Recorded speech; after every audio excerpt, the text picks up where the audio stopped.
Hello. Today we are reading a new poem. Today's poem is Still I Rise by Maya Angelou.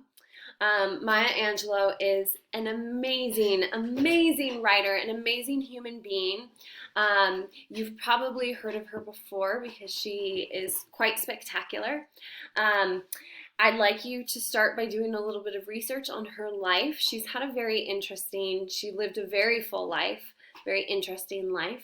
Um, One of the things that stands out to me about her is that she spent a couple of years abroad as a newspaper editor in Cairo, Egypt, and in Accra, Ghana. So she's very worldly, has a lot of life experience. She was very prominent in the civil rights movement. So she has a very social, very political past as well. She did a lot of good for African Americans through the civil rights movement and beyond. She's a prolific writer. She's written many books of poetry, all of which are very amazing. So I hope you get a chance to read more of her work in the future. I'm going to begin by reading Still I Rise, and know that similar to last week's poem, there is a video. There's so many videos of this poem being read, and there's one of her performing it that's really good, and you can really, you hear her voice literally, but you also get a good sense of her personality, and it's very fun and very uplifting. So I will link that in the assignments, and I hope you take a minute or two to watch that as well. So here we go. Still I Rise by Maya Angelou.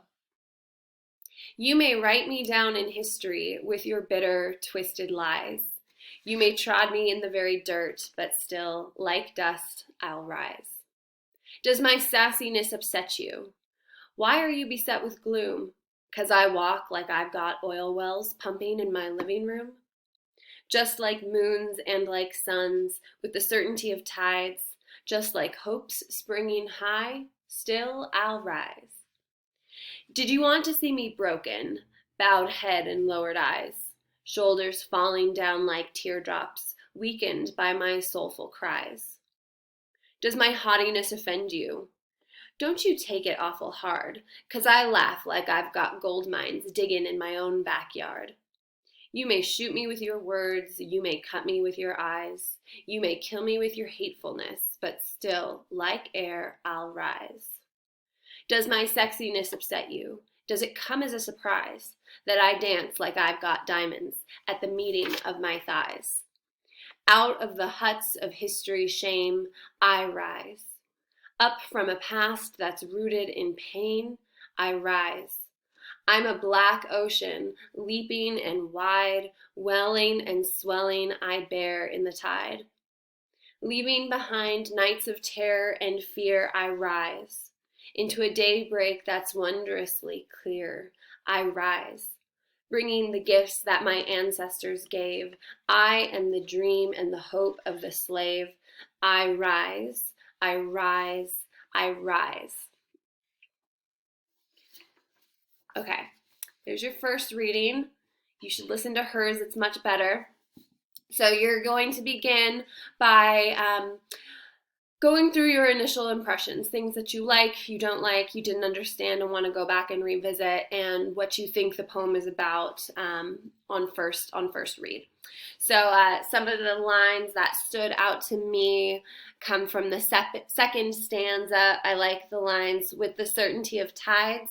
I love that the tides are eternal, and that they never ends, and so there's a certainty that the tide will come, and she's like feeling that strength.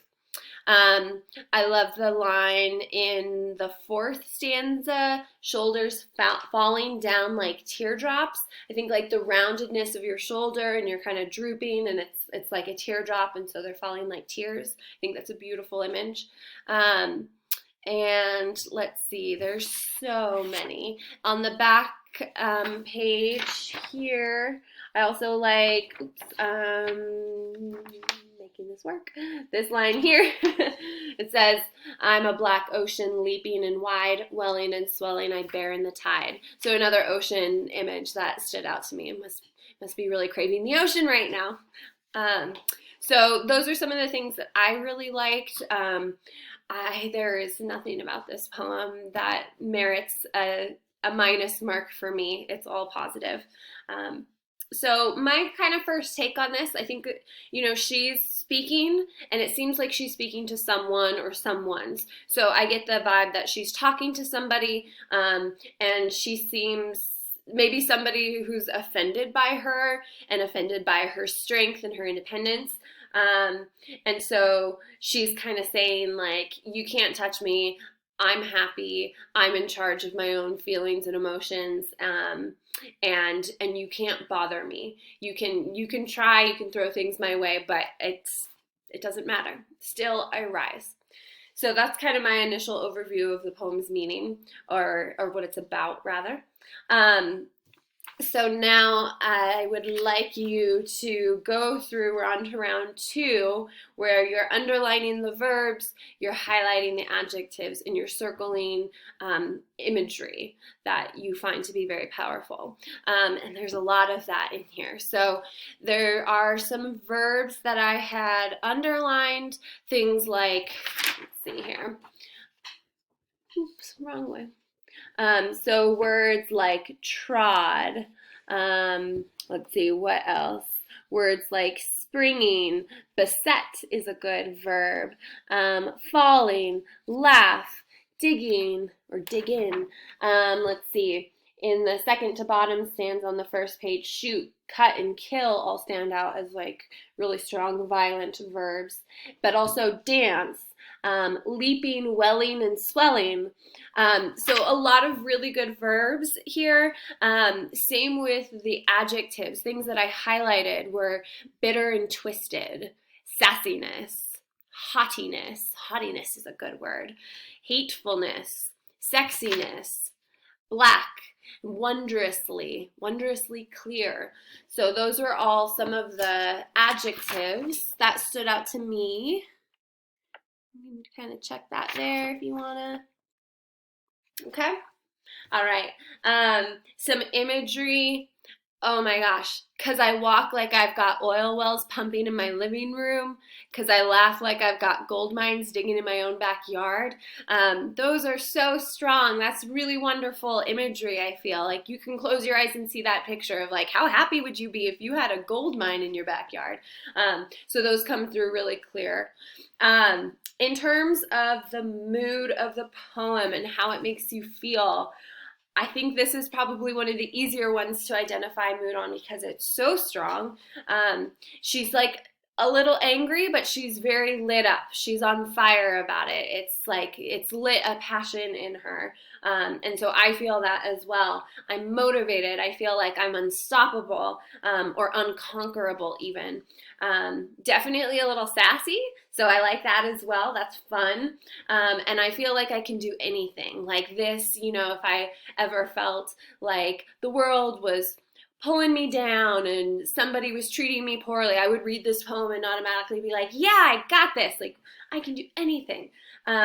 So I'm inspired by it for sure. And maybe I got a little attitude too. So that's kind of the mood for me. You, of course, can have your own interpretation of that. And then we will keep moving right along. So round three asks you to begin with an image that you could connect to this poem, something that kind of comes to mind for you.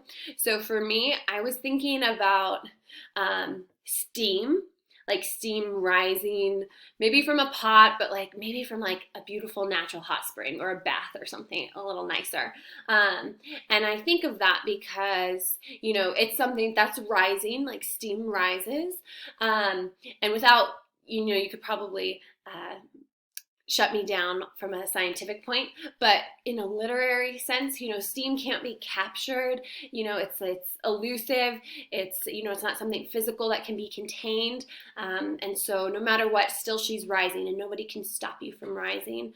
And I also love that steam comes from heat and it comes from fire. So like that inner passion, that inner drive and motivation is boiling up within you and you become like steam and you're just rising. So that's one of my images when I read this poem.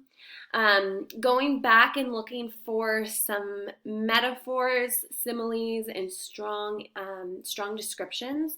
There's definitely a few of those in there. There's a good number of similes. So I'll show you my paper and then pick like one or two. So things like, "'cause I walk like I've got oil wells pumping in my living room." The word "like" in the middle there, I'm looking here. Yep, there it is. Makes it a simile. Similar with the fifth stanza, "shoulders falling down like teardrops," "laugh like I've got gold mines," "dance like I've got diamonds." So those are all different similes, right? So they're not literal. They're representative of something else, some greater concept or feeling. So some really good similes here. I had marked for strong descriptions, I had put 3 of them down. So I think the second to last stanza on the front page that starts with, "You may shoot me with your words, you may cut me with your eyes, you may kill me with your hatefulness, but still, like air, I'll rise." That's a strong description for me. She's like looking at all the ways that the external world could beat her down and could hurt her, and still she's rising. So that was a strong description, that those 3 in a row, right? The shoot, the cut, the kill, and it builds. So that was a strong description for me to show how intense and how violent the external world can be on someone. And then on the back page, one of the lines that I had marked that I liked and then also circled as a strong description, or put a star next to, was "out of the hut of history's shame." That line was really powerful for me on my first reading of that as well. And I'm thinking about her ancestors, which she mentions later at the end of the poem, and how they're probably coming from the huts of Africa. I think that's what she means by huts. And of history's shame, like that's some shameful history to have been a part of, or to have in your life or in your past. And how she, even though there might be like a collective feeling or perception that's something negative, she's really owning it and feeling empowered by it and saying it doesn't, that shame in history doesn't bother her. So I really like that as well. That was a strong description for me, as well as the one about the black ocean, leaping and wide, welling and swelling, I bear in the tide. Also really strong imagery, strong description in those lines as well. So those were some of mine. I think there's a couple themes or patterns, well, patterns before the themes. There's a couple patterns that I kind of take out of this and how that she wrote it that I think help solidify the theme.